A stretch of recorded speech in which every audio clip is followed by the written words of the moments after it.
Hey, USU listeners, this is Julie, and let me tell you guys something. You are all in for an incredible treat.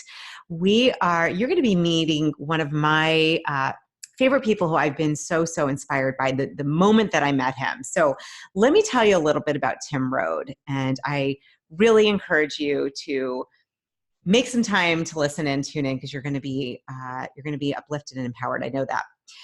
The visionary and driving force behind the scenes at OneLife Fully Lived is Tim Rhode. Tim comes from a very humble background, growing up in a blue-collar family in a blue-collar town. His family's tight financial situation left an indelible mark on Tim, and although he barely graduated high school and never attended college, Tim went on to dream, plan, and create his own magnificent life. Having gotten off to a very slow start in life inspired Tim to help others find their own paths. He is totally committed to helping people of all ages plan their best future, as well as helping to transform the life education of young people. Tim's passions include his family, fitness, skiing, hiking, and mountain biking. And we are going to dive into all things Tim. Tim, so honored to have you. Hey, it's my pleasure, Julie. This is going to be a lot of fun. So It's going looking to forward. be so much fun. I got to tell you, I felt myself almost welling up reading about your past. And I think it's important for people who don't know you. Maybe there's some listening who do know about One Life Fully Lived, which we're going to get into. Reading about you coming up from humble beginnings and blue collar family and financially having things be tight. I know you have really created this incredible, passion-filled, purpose-filled life. How did you do that? Because I think that's something many of us struggle with when you come from not seeing that. Like, can you talk to us a little bit about your journey? Sure, I'd love to. Well, first of all, I was an AB student until my parents split up when I was like the summer of seventh grade. My mom left from the small town I lived in called Portola, where I live now, and she moved to Oakland. So that summer, I kind of went off the deep end and things went a little awry. Mm, So I had a really troubled, from like 13 through 17, boy, I wouldn't give you a buck 50 for me. And I moved from my dad to my mom, and then lived with my aunt and uncle, and barely graduated high school. Really didn't pay any attention in school. I yeah. just didn't feel the need. I intuitively felt that learning periodic tables and advanced trigonometry wasn't going to do me much good.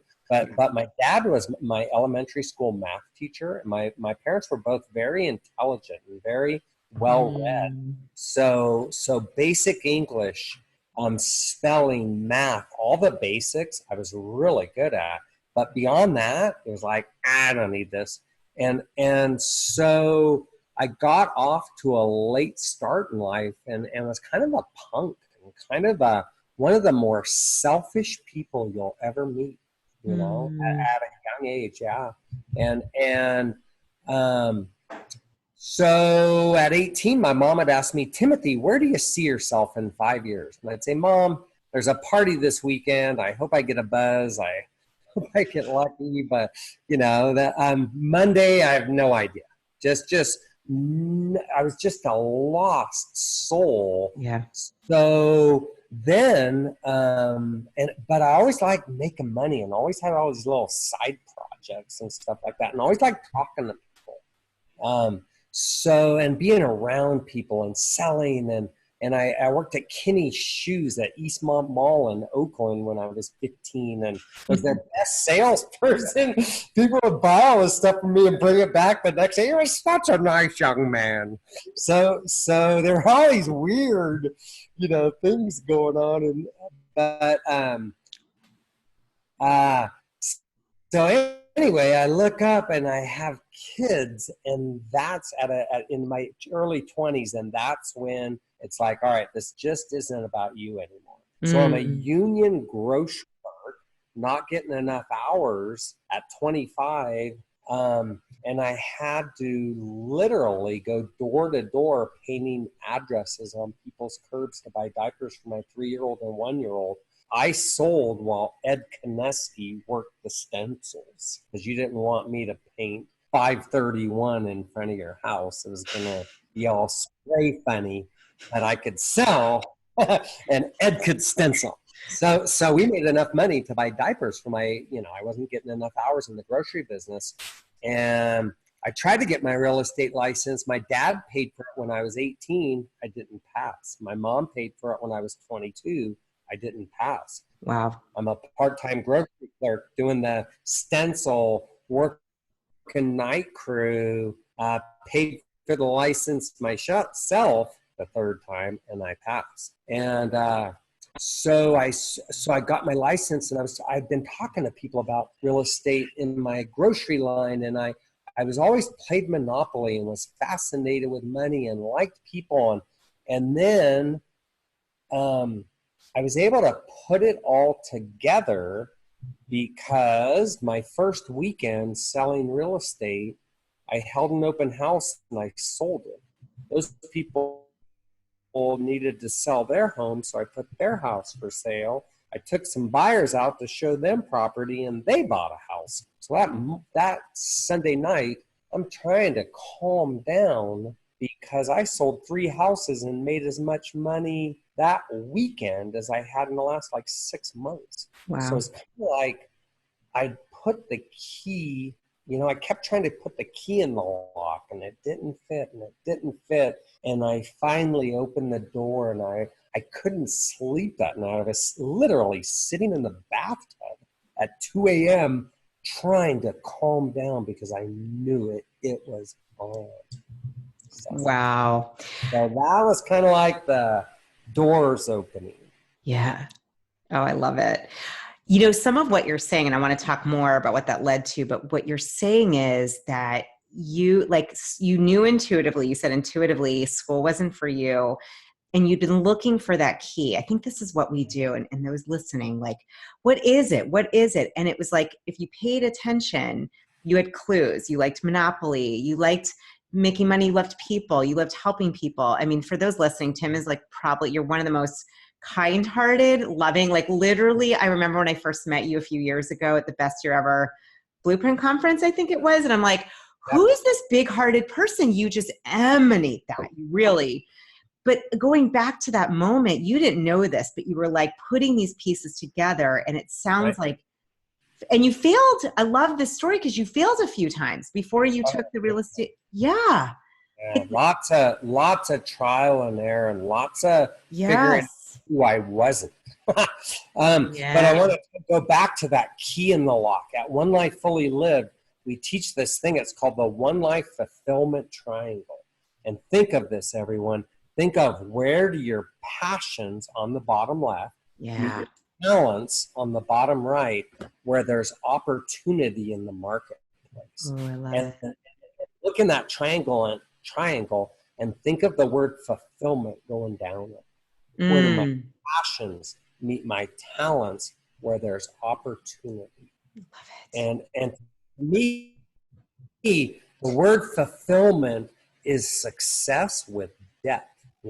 Success to me conjures, all the money, ego, fame, recognition. Fulfillment is the things we teach at One Life, which is vision planning, relationships, finance, and wellness. The things that make a holistically wonderful life that's worth pursuing and living. I love that. And what's the name of the triangle again? Because I'm putting show notes. I call it the One Life Fulfillment Triangle, and it's in our One Life roadmap journal that we created. And it's, it's just the core of what we teach is figuring out who in the heck are you and what you're doing and what's your plan. And think back to all those things I talked about where, I was kind of a lost soul. I couldn't figure it out in school, but I figured out I like to be around people. I like to talk, and I love real estate. And you know what else I like? 2 other things. I like to come through for people. I really care. So when I went to go find a home for somebody or to get their home sold, boy, did I take it serious coming through. That was huge. Yeah. So Amazing. Yeah, those putting those pieces like puzzle pieces together. On this show, so I call it your U.S. you, and it's kind of what I'm hearing, or your best self, your highest potential. And it's like you took these pieces. it's your newest you. Yeah. That is amazing. And that's the fulfillment triangle. Yeah. Your most fulfilled self. It's that we're Yeah. saying the exact same thing. I love Exactly. your newest you. Exactly. My Misty, your Yes. U.S. you, and I'm like, it's Yes. the same Because thing. Yeah. yes, who you are speaks so loudly, I can barely hear what you're saying. So Yeah. when you're in that one life fulfillment triangle and you're your youest you, imagine. So this is me that night trying to calm down because I'm my youest you. Yeah. And the next morning, I get to wake up and crank the song Welcome to the Jungle, which I did for the next 18 years at 7 a.m. Oh my gosh. To Welcome to the Jungle. And that was my USU cranking it to 10 and then Yes. sitting in front of like 65-year-old couple talking to them about selling their home. And imagine a duck with all the paddling underwater. I'm just, my knees, and Right. outside I'm just matching and marrying them. Now, Mr. and Mrs. Roberts, when do you need to get to Topeka? Now, how much do you, and just calmly going through Yeah. how I can connect with them Right. and bond with them to come through to get them to Topeka and do a good job and hold Right. up my end. Yeah. Right. Well, what I love you're saying, by the way, a little shout out to GNR. I just saw GNR 2 years ago. I love Welcome to the Jungle. I still, I still listen. Oh my gosh, that sweet child of mine. I can't yep, it works when I work out. That's one of my faves. I What a just voice. little shout out, Yeah. Guns N' Roses.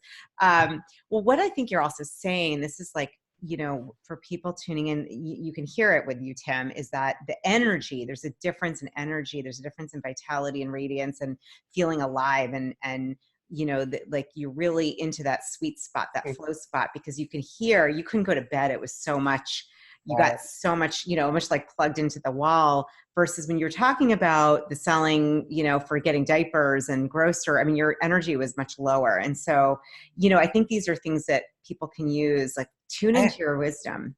Yeah. Yeah. You know what though? You know what's funny? I don't know that my energy was that much lower. When I was a grocery clerk, Yeah. they literally, remember I said I was in the union. They came over and told me to slow down. You're making the rest of us look bad. And Yeah. I, Well, you're high energy and you always have yeah, a good energy. and it's just I wherever I go, there I am, and that's Yeah. just how I choose to show up. And by the way, Yeah. some of you listening to this go, I can't really relate to this guy because I'm not high energy. And you know what? That's okay. We're all who we are.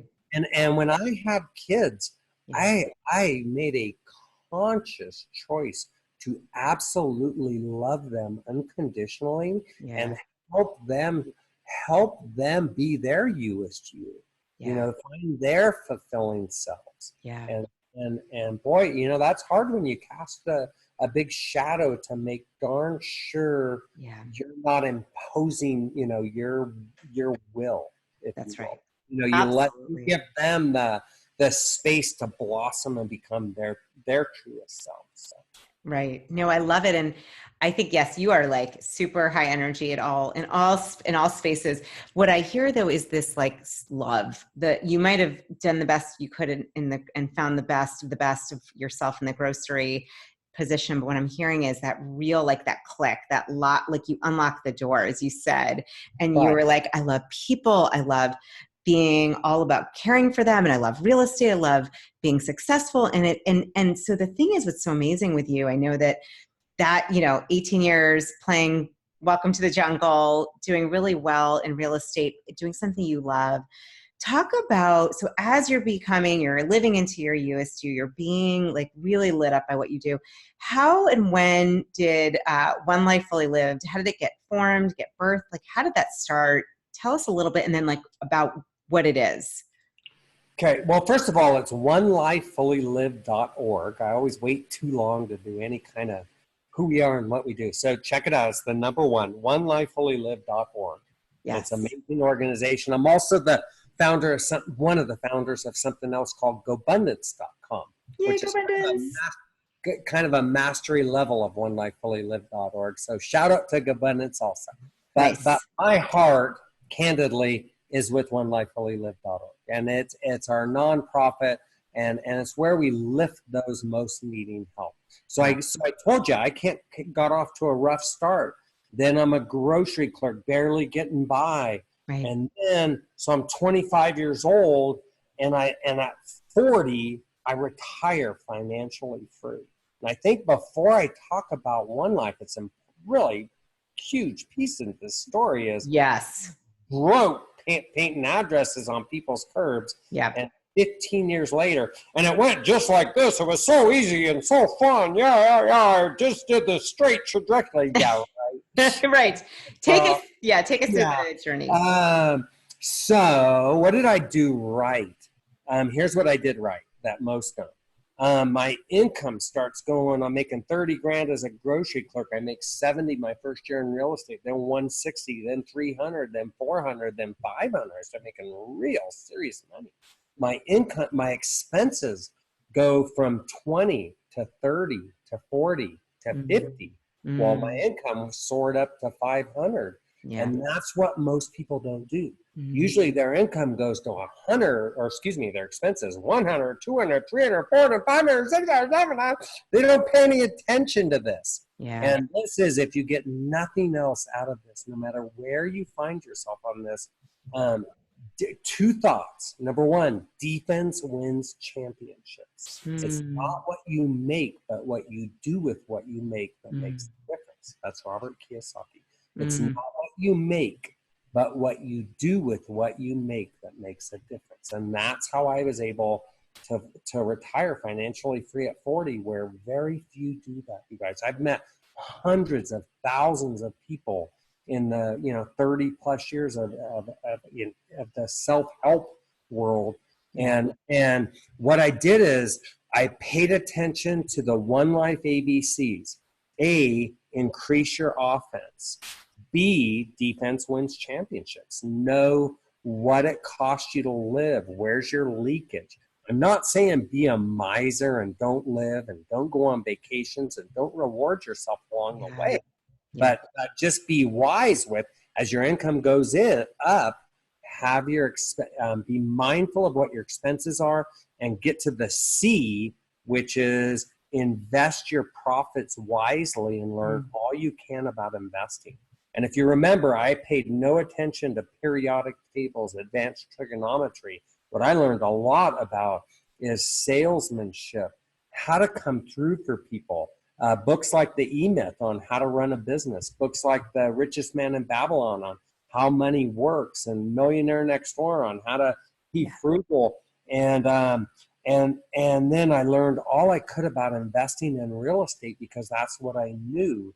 And I had a very high risk tolerance I didn't have much to lose. So I wouldn't even have made the extra money I was making yet. I just bet that I would, and went and put property in escrow ahead of where I was. So I put a duplex in escrow for closing 4 months, and I'd have to make an extra $24,000, and would make 18,600 of it, pay off leave $5,400 on a credit card, put on a new roof, put in new carpets, get the tenant in there, take 2 more months, get it all cleaned up, and do that game over again. Wow. And so I was super aggressive. I believed in me. The same way I worked harder than everybody else as a grocery clerk, I just paddled harder.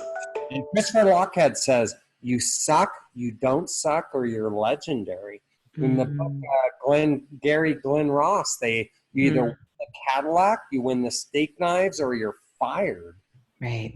And my thing is, when I was a kid, they had these balsa wood airplanes with a rubber band propeller. Do you know what I'm talking about? Yes, I do. Okay. Well, if you wind it up a little bit, you suck. It's going to go 2 feet and fall in front of you. If Right. you wind it further, you don't suck. It's going to go across the room. If Yeah. you wind it, and then wind it a few more times, Yeah. you win the Cadillac. You're legendary, Yeah. and your balsa wood airplane just soars. Yeah. And it's interesting because Julie, it's there's those that are willing to go full out and do a lot of extra and not a lot will, and that's what it Mm. takes. A lot of people want a lot, and the hard truth is, if you want more, you have to do more. And Mm. it's interesting because I have a new friend named Millennia, and she runs unhustle.com, and I hear Lockhead talking about Gary Vaynerchuk and who's the other dude, Grant Cardone, who are all about the hustle and stuff. Yeah. And it takes hard work, Yeah. Yeah, you got to eat your broccoli. You got to show up every day and care and put in the grind, if you will. And it's Yeah. not easy when you're running a family and all Right. that stuff. So anyway. Wow. No, I think it's super inspirational. And, let me ask you this for those, just before we get into starting One Life Fully Lived, for those that are maybe not as familiar with investing or into investing, I think that what you said was really important, just talking about being you said it's not what you make. So for those listening, I know people that are in the military or teachers, or maybe it's a constant salary versus in real estate, you can bring in, there's no ceiling. But I love what you said. And I know this comes from, I think it's Kiyosaki who says it's not what you make, but what you do with what you make. So the idea is no matter what you're making, there are ways of being, savvy and smart to save and invest. And my sense is even if you're not super into investing, there's still things that you can do to be smart about the money that you have. Yeah, well, a few things. First of all, this is the business of running your life. Yeah, I love that. Yeah, yep. And there's a book called The E-Myth, and that's the business of running your business. Yeah. OneLife, to me, is the business of running your life. So whether you are a teacher or an entrepreneur, you have your career, but then you have, the business of making sure that you're solvent and making sure that you're healthy. See these gray hairs? My line is, I'm about to turn 60 years old. And when you're 60, you're going to either hug yourself or curse yourself for the financial and health choices you make in your 20s, 30s, and 40s. I want to say this again because it's that important. As I reach 60 and I'm looking at the last quarter of my life, and I look at my health and wealth choices, and I look at the choices of others close around me, and we're going to talk about that. Yeah. That didn't make such good choices. You're either going to hug yourself or curse yourself. Choices you make in your 20s, 30s, and 40s when it comes to your health and your wealth. So now let's go back to the business of running your life and why this is so important, you guys. It is your duty to reach 60 and you're in a financial position where you can fend for yourself and your future, you're approaching your golden years. Think about that. Yeah. You don't want to work hard now. You want to get the goods in the woods. So here's what I would do if I were in your shoes. First of all, read the book Richest Man in Babylon. It's the best just Bible of the rules of how money works. So you have a basic understanding of how money works. That's number one. Number two, I would buy and play Robert Kiyosaki's cash flow game. We did an event with Robert in Phoenix last year, and we did a cash flow all over the world because I think it's that important. And the whole idea of that game is to, whether you're a teacher or an attorney or a secretary, it's teaching you how to have someday your money from passive income, which is income that comes in whether you work or not, Yeah. more than what it cost you a month to live. And as soon as that happens, as soon as you have more money coming in from rentals and notes and book sales and things that you don't have to do yourself, Yeah. then you get to turn your life's game board over. And that's exactly what I did at 40 is I turned my life's game board over, and I was on the fast track, and I got to do whatever I wanted to do. Imagine that. Imagine waking up every day and going, I don't have to do jack. What do I want to do today? Right. Right. So buy that game, buy cash flow, and then find. And one other thing that I strongly recommend is come to our One Life Fully Lived conference in Long Beach, California this October. We have amazing people. There will be 50 people there who are financially free, who have done this, who are walking around all weekend and on panels. We have a very unique ecosystem of people who know that, who live that concept of it's not what you make, but what you do with what you make that makes a difference, including people who are in their late 20s that are already, financially free and doing stuff they want to do.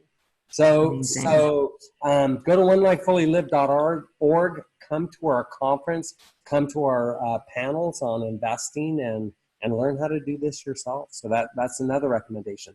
So quickly, I just want to say, so I look up at 40 years old and I can do whatever I want.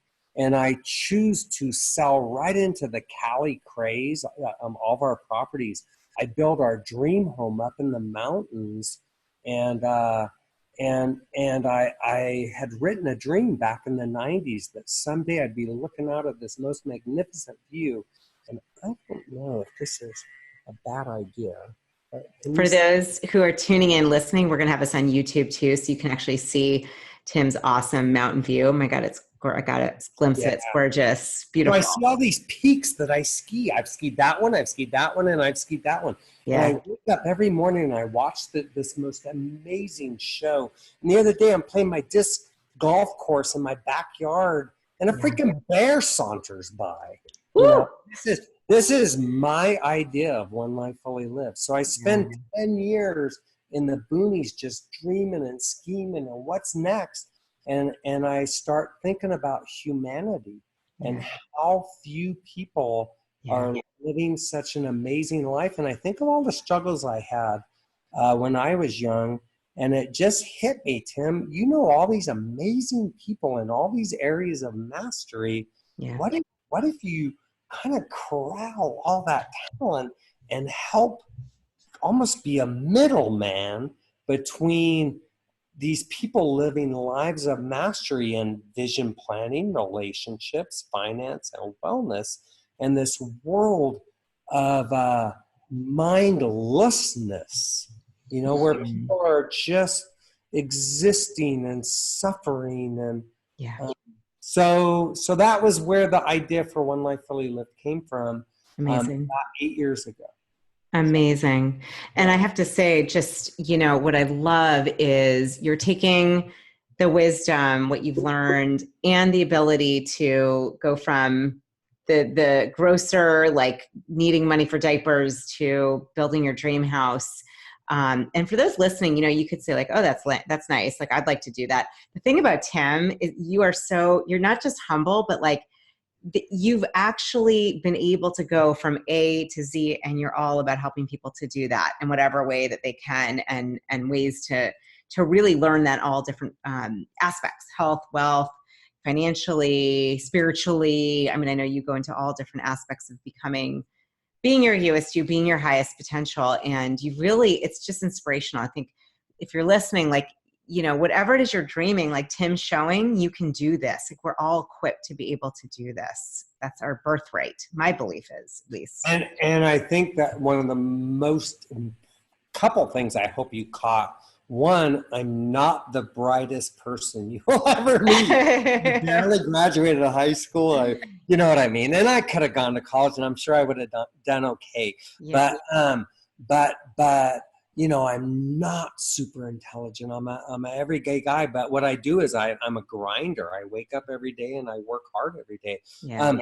And something else that where I feel I've really changed, and I alluded to, but I think I was one of the more selfish people you've ever met, and now I take a lot of pride in being one of the selfless people I've met. Oh yeah. No, And yeah. yeah, and I want to be a role model for kind of what's next for, I'm a guy, and I want to come from a guy's point of view of um, we're so hardwired to charge up the hill and slay the beast and do all, Yeah. you know, Yeah. um, that guys aren't happy, that have done this and are on this path. Yeah. And it's go back to fulfillment over success. Yeah, and I think it has a lot to do with getting out of your head and into your heart more. There was an article in Rolling Stone magazine I just read about male suicides, and that 70% of suicides in America are from males in the West, believe it or not. Yeah. Look, yeah, and Wow. and it's just, there's something not right, and that's that's just another piece that I'm working on. I love that you're working on that. You're speaking my language. I mean, I think we've actually worked with some similar folks in our lives. Also, we'll just shout out to Janai and some others. And I know for me, a lot of the work, and for those listening, right, it's like, how do we all, male, female, how do we get out of our heads and live more in our hearts, open-hearted, out of that mindless rat race into a centered, focused, present place of real intention, attention, and coming from that place, as you said, of giving, of service, of being big-hearted. And that's one of the reasons I wanted to have you here. You emanate that. And I think, especially for, we know a lot of the same men. I know a lot of men that are really looking for this. And I think our whole world really is looking, men and women, how can we be more heart-centered? Right. And I'm so glad that you are working on that. I am all up to that. Like any way to add value in that area, that's an important aspect. And I love what you said, the fulfillment over success. I think I hope it's a new paradigm that our whole society is going to start moving into, this idea of, collaboration, creativity, connecting over competition, like Absolutely. win-win. Yeah, that's what's beautiful about our world is there is this, I call it planets in the same solar system, or it's like we're all cousins.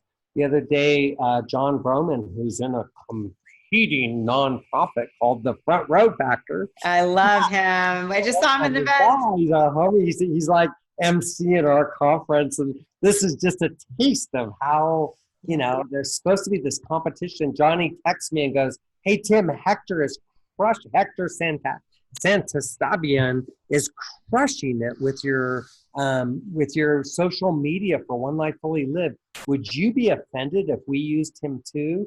I said, "Heck no, Hector's the bomb. Please." Yeah. You know what I mean? And that's there's beautiful. so many assists and so much intertwining in our worlds that it's just amazing. And it's a collaboration over competition mentality, and it really it's an abundance over scarcity. That's right.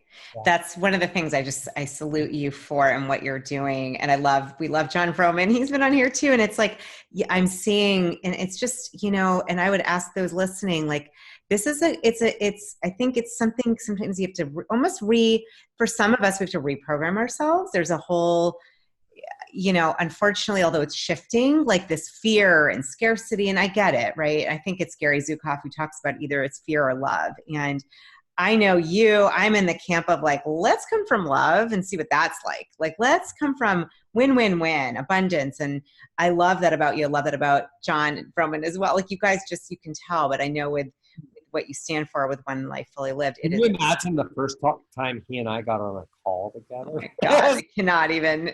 Yeah. Just cannot even. Right. That's Yeah. so awesome. Yeah. Before we do wrap up, I wanted to, I know you had talked about this, the importance of running, you had said the business of living your life. It's really what it's about. And I just, if you're comfortable sharing, I think it's important for people to understand you've been extremely successful. You've started this incredible nonprofit. You are giving back to humanity, and you're human and have had, things happen that you still have to deal with. And if you'd like to share, just, I know that there was a really a rough time recently, and how I know when we were talking beforehand, what I was really touched by is how you're moving with your emotions, open-hearted, getting to that conversation of being open-hearted and allowing to feel. And so if you're willing to share, for those. So, yeah, Julie and I were talking right before we started the recording, and I'll just say it. When I was talking about your health and your wealth being so important as you reach 60, my sister was 2 years older than me, and she just recently passed a few years ago. A few months ago. And before she passed, she was in really poor health. She loved everyone, and just had this huge heart, and she and I were super close, but she didn't take care of herself. And Yeah. she was on oxygen, and she was an alcoholic, and she just treated her body pretty poorly, and was going down, and had an accident, and candidly died a pretty horrible death a few months ago. And it set off one of the more rougher periods of my life, if not the roughest period. And by the way, I've been through a divorce. I've seen both parents off. I've had remember that thing like that was more like God. Right. Up and down, up and down. Yeah. You all know exactly what I'm talking about. We all have these. And I think that's why it's so important for you to see somebody who's supposed to, I'm Mr. One Life Fully Lived. And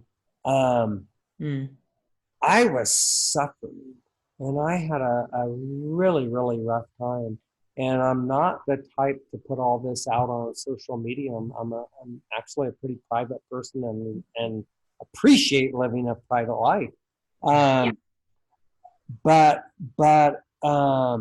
not only did my sister pass, but my wife and I were both going through, we're both approaching 60, and we're going through is this what we want to do the rest of our lives? And her we have this big house, and there's a lot of responsibility, and she's just kind of, what, I just think I need a little space to spend a little time alone and think some things through. And I took it wrong. I took it, it's us, it's me, and went back to the scared child from 12, 13 years old. And bottom line is, I've never journaled so much. I've never cried so much.